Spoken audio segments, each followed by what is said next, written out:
Seja bem-vindo à 324ª aula do curso de funções do canal Passo a Passo. Nesta aula, irei resolver este exercício que pede o seguinte: a solução da inequação logaritmo de 2x mais 1 na base 3 maior que o logaritmo de x ao quadrado menos 2 na base 3 é alternativa A, B, C ou D. Bom, antes de resolver este exercício, vou deixar aqui um recado para vocês. O conteúdo disponível aqui neste canal é gratuito, mas se você desejar contribuir de forma voluntária com este canal, você pode contribuir nesta conta ou através do Apoia-se ou do Pix, que estarão presentes na descrição deste vídeo. Agora, retornando aqui ao exercício, primeiro passo, vou destacar a minha equação logarítmica e vou aqui aplicar a condição de existência. Perceba que a variável x se encontra nos valores de b de cada um dos logaritmos de cada lado da inequação. Isso quer dizer o quê? Que eu vou aplicar apenas a condição de existência de b aqui.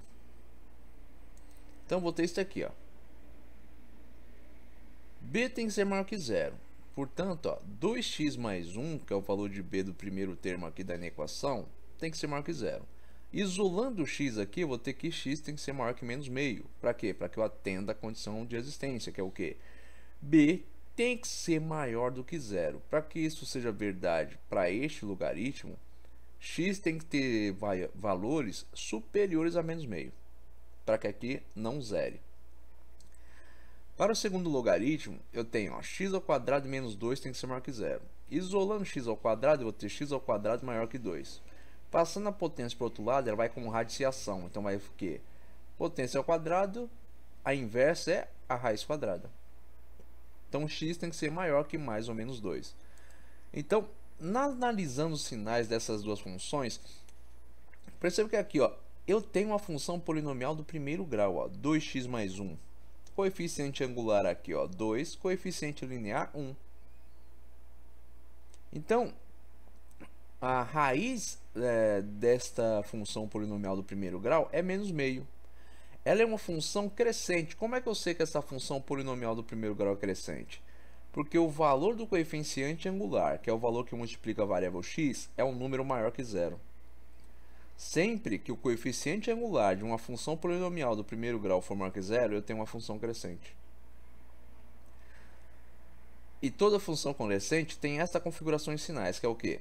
Para qualquer valor superior ao valor da sua raiz, ou seja, para qualquer x maior que o valor da sua raiz, correspondente em y positivo. Para qualquer x inferior ao valor da sua raiz, correspondente em y negativo. Aqui eu tenho uma função polinomial do segundo grau. Esta função vai possuir a sua parábola com a concavidade voltada para cima. Por quê? Porque o coeficiente a da função polinomial do segundo grau é positivo. Como é que eu sei disso? O coeficiente a da função polinomial do primeiro grau é o valor que multiplica a variável x que está elevado ao quadrado. O valor que multiplica esse x ao quadrado é 1. Perceba, aí tem x ao quadrado positivo, quer dizer que esse x aqui está sendo multiplicado por 1.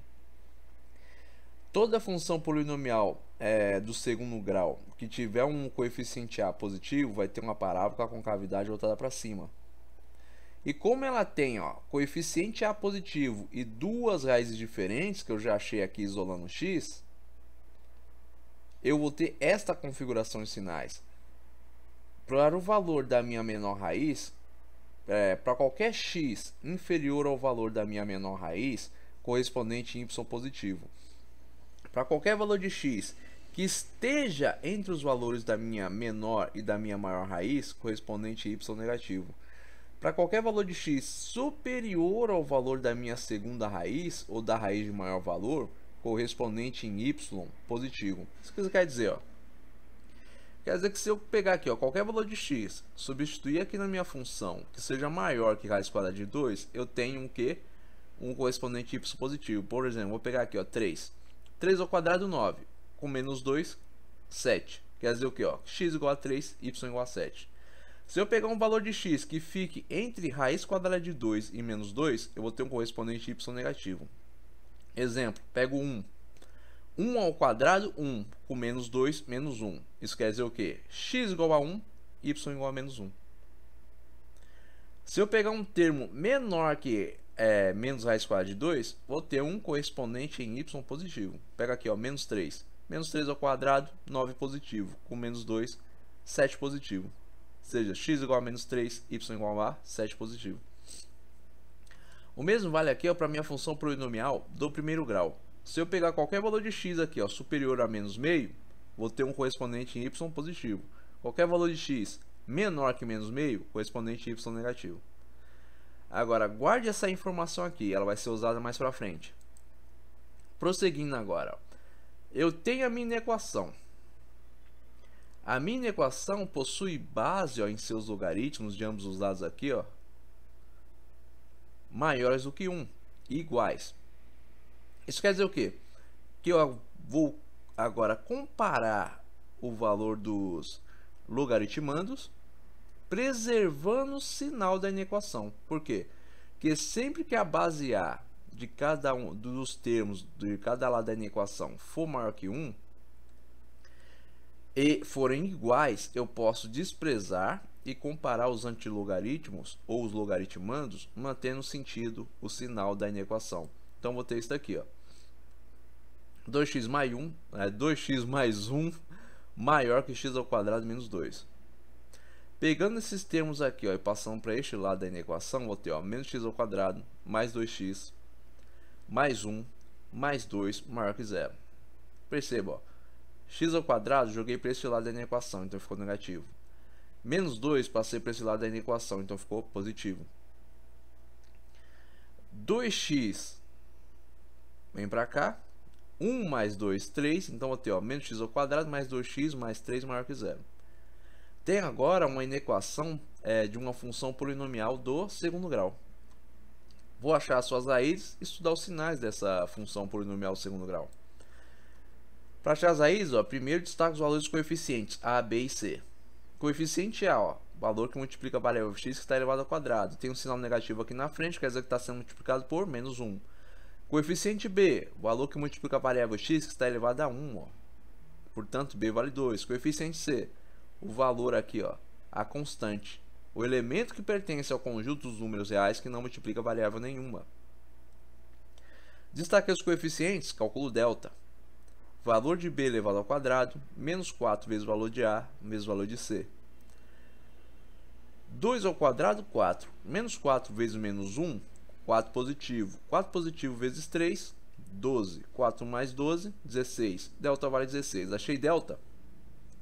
Aplico o Bhaskara para achar as raízes. Bhaskara diz, ó, menos o valor de B, mais ou menos a raiz quadrada do valor de delta, dividido por 2 vezes o valor de A. Este menos aqui, ó, representa que tem menos 1 multiplicando o valor de B. Então, ó, menos 1 vezes 2, que é o valor de B, dá menos 2. Raiz quadrada de 16 é 4. 2 vezes menos 1, menos 2. Então, vou ter isso aqui. A primeira raiz, portanto, vai ser, ó, menos 2 mais 4 dividido por menos 2. Menos 2 mais 4, 2 positivo. Dividido por menos 2, menos 1. Segunda raiz, menos 2 com menos 4, menos 6. Dividido por menos 2, 3 positivo. Então, as raízes, ó, é menos 1 e 3. Agora, os sinais desta função polinomial segundo grau vai ter essa configuração aqui. Quem assistiu às aulas de sinais ou estudos dos sinais da função polinomial segundo grau ou da função quadrática, vai entender isso aqui muito fácil. Aqui eu vou dar uma explicação resumida. Mas quem quiser ver de uma forma mais profunda, procure aí a playlist de função polinomial do segundo grau ou de função quadrática e vá na aula de estudos sinais. Agora aqui, ó, voltando. Sempre que o meu coeficiente A for negativo, eu vou ter uma parábola com a concavidade voltada para baixo. E sempre que eu tiver essa combinação, ó, coeficiente A negativo, duas raízes diferentes, eu vou ter uma parábola com a concavidade voltada para baixo e essa configuração de sinais, que é o quê? Para qualquer x menor que o valor da minha menor raiz, correspondente a y negativo, para qualquer x que esteja entre a minha menor raiz e entre a raiz de maior valor, correspondente a y positivo. Para qualquer x superior ao valor da minha maior raiz ou da raiz de maior valor, correspondente em y negativo. Então, agora que eu tenho esta configuração de sinais, eu vou comparar com as outras. Então tem aqui, ó, as minhas 3 configurações sinais. E o que eu vou fazer? Eu vou fazer a intersecção entre cada uma delas. Vou pegar aqui a minha primeira, ó, vou fazer uma linha para ela. Embaixo faço a linha para a segunda configuração de sinais. Abaixo para a terceira linha da configuração de sinais, para a minha terceira configuração de sinais. Como eu já disse aqui, eu vou ressaltar, ó, a minha primeira configuração de sinais aqui eu tenho, para qualquer x maior do que menos meio, correspondente y positivo. Então, ó, sinais positivos após menos meio. Para qualquer x menor que menos meio, correspondente em y negativo. Então, sinais negativos antes menos meio. Para minha segunda configuração de sinais aqui, o que eu tenho? Para qualquer valor de x que esteja entre o valor das minhas duas raízes, correspondente y negativo. Para qualquer valor de x menor que o valor da minha menor raiz, correspondente y positivo. Para qualquer valor de x maior do que o valor da minha maior raiz, correspondente y positivo. Para qualquer valor de x agora aqui, para minha terceira inequação, menor do que o valor da minha menor raiz, correspondente y negativo. Para qualquer valor de x que esteja entre o valor das minhas duas raízes, correspondente y positivo. Para qualquer valor de x maior que o valor da minha maior raiz, correspondente y negativo. Agora que eu tenho essas configurações sinais, o que eu vou fazer? Eu vou montar a intersecção da seguinte forma, ó. Vou fazer o produto ou o quociente dos sinais, dá na mesma, né? Pega aqui, ó, positivo vezes positivo, positivo, vezes negativo, negativo. É aqui a multiplicação dos sinais. Sinal positivo vezes sinal positivo dá positivo, vezes negativo, negativo. Positivo vezes positivo, positivo, vezes positivo, positivo, vezes positivo, positivo. Positivo vezes negativo dá negativo. Negativo vezes positivo, negativo. Negativo vezes negativo, positivo. Positivo vezes positivo, positivo. Negativo vezes negativo, positivo. Positivo vezes negativo, negativo. Negativo vezes positivo, negativo. Negativo vezes negativo, positivo. E o que eu tenho aqui, ó? As minhas inequações fazem aqui, ó, valores maiores do que zero. Maior que zero, maior que zero. Onde é que eu tenho aqui, ó, valores positivos? Para qualquer x, ó, menor que 3 e maior que raiz quadrada de 2. Para qualquer x menor que menos meio e maior que menos 1. E para qualquer x inferior a menos raiz quadrada de 2.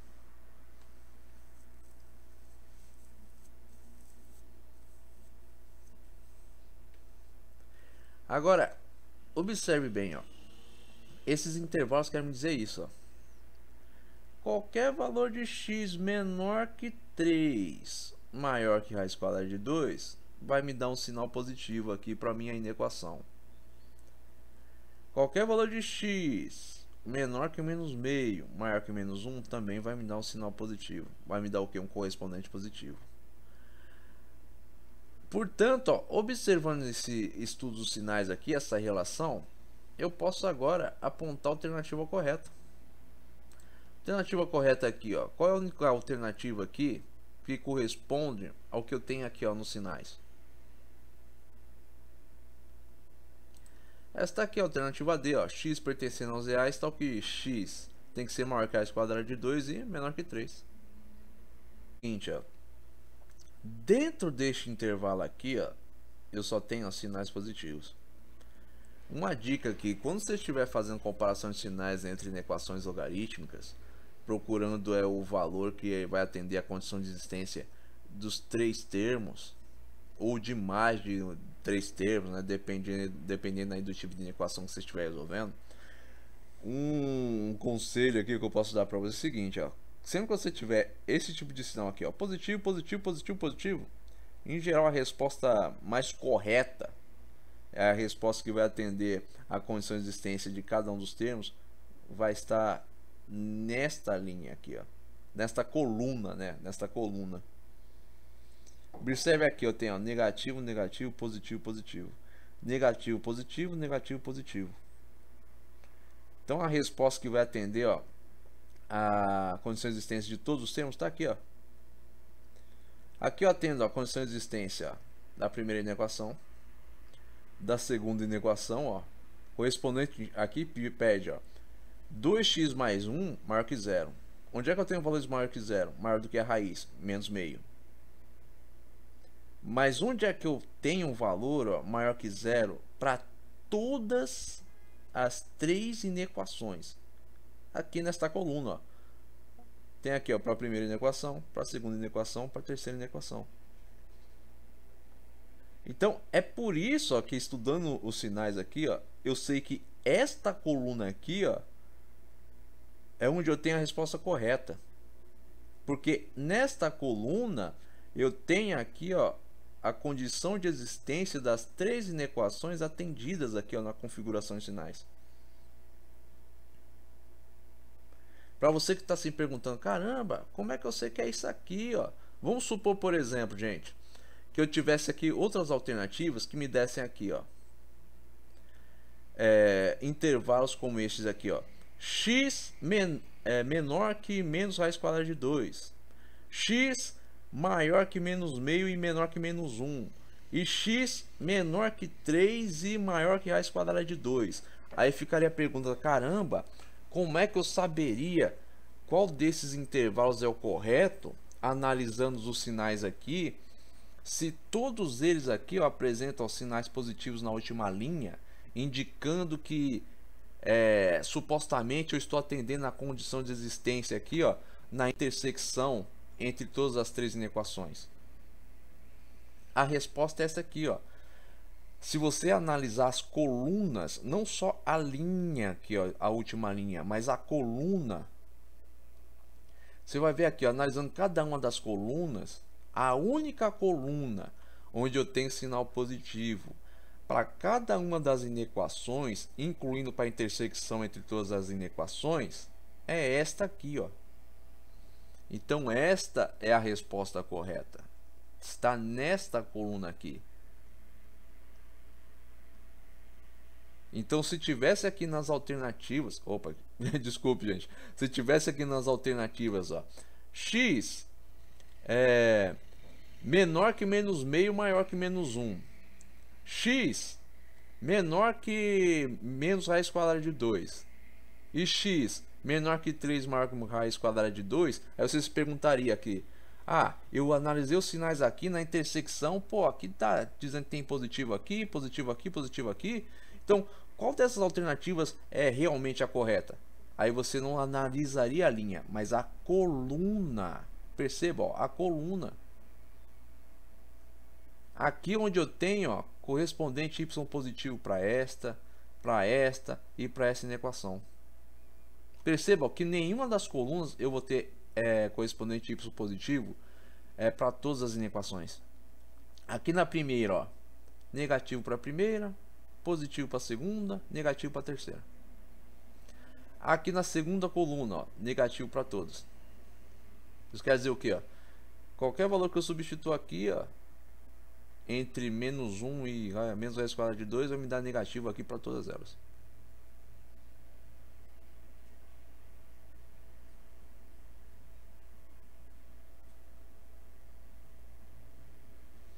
Perceba que é menor que menos 1, não é menos 1, porque as raízes aqui, ó, não fazem parte da solução, porque, ó, cada inequação me pede aqui, ó, valor, ó, maior que 0, maior que 0, maior que 0. Isso quer dizer o quê? Que as raízes não fazem parte da solução. Por isso que aqui, ó, no estudo sinais você está vendo, ó, que eu tenho aqui, ó, essa bolinha sem preenchimento em cima do valor de cada raiz. É porque isso indica que nenhuma das raízes faz parte da solução, mas valores que estão abaixo ou acima. Então, continuando, ó, segunda coluna, ó, só tem o sinal negativo para todas as inequações. Terceira coluna tem o negativo para a primeira, negativo para a segunda, positivo para a terceira. Isso quer dizer o quê? Atendi a condição de existência de apenas uma aqui. Quarta coluna, positivo para a primeira, negativo para a segunda, positivo para a terceira. Então atendi a condição de existência o quê? De duas, mas não de uma aqui, ó. Agora terceira coluna, atendo a condição de existência da primeira, da segunda, da terceira. E na intersecção, ó, também. Última coluna, atendo a condição de existência da primeira e da segunda inequação, mas da terceira não. Então, aqui eu tenho os valores de x, ó, que vai atender as três inequações, as três condições de existência de forma simultânea. Por isso que a alternativa D aqui, ó, é a alternativa correta. Bom, eu espero ter sido bem claro na explicação, mas caso tenha só ficado alguma dúvida, escreva aí nos comentários. Se vocês gostaram desse vídeo, deixa aí o like de vocês. Se gostaram desse canal, não se esqueça de se inscrever. Tenham bons estudos e até os próximos vídeos.